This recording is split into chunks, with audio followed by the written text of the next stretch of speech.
"I'm Angela," she said, and her voice was dead. "Angela, is there someone to take care of your children?" "Just Eddie," she said. She grimaced with pain. "Everybody told me he was a son of a bitch bastard. I should have listened." The ambulance arrived, and the police were right behind it. Brock and I gave our statements and told the police that, as far as we knew, Angela's boyfriend was still inside and 3 children were with him. The police took our contact information and strode towards the house. The EMT workers were loading Angela into the ambulance. I couldn't leave without checking on her. The manic phase had passed. She was drained. Her skin had a yellowish tinge, and her lips were bloodless. When she spotted me, she raised her hand in a kind of salutation.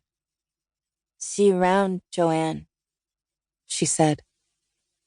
"Angela, I'm so sorry."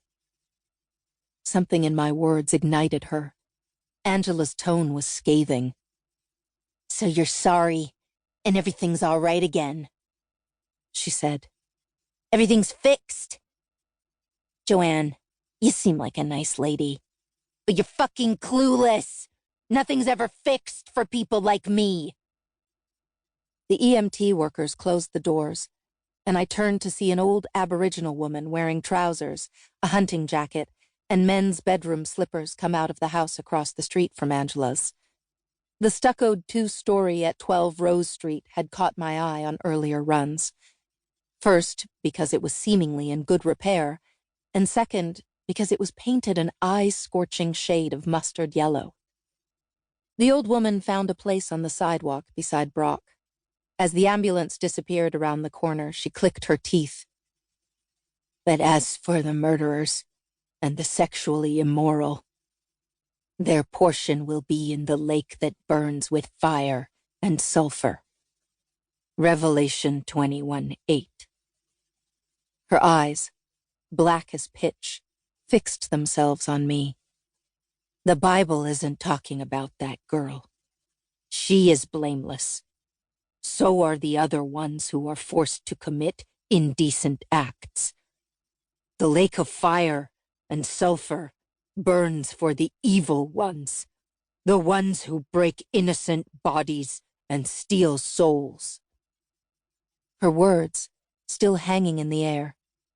The woman turned and went back inside. Brock and I waited until Angela's children had been let out of the house at number 15. They were very young, and when a female officer approached them, they went with her willingly. Clearly, they knew the drill. After the children were safely inside an unmarked car, 2 officers brought out Angela's boyfriend, Eddie. He was shirtless, a thin, pale, heavily tattooed young man sporting low-slung jeans, a blonde ponytail, and an expression of abject remorse.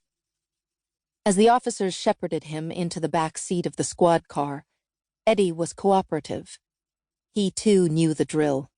Acquiescence and a show of penitence now would hold him in good stead when he appeared in court. We finished our run in silence. The brutality we had witnessed had shaken us both. Before Brock got off the elevator in our building, he handed Pantera's leash to me. "I wasn't close enough to hear exactly what went on," he said. "Her name is Angela. She was pregnant," I said, "and I'm pretty certain she lost her baby." His face was stony.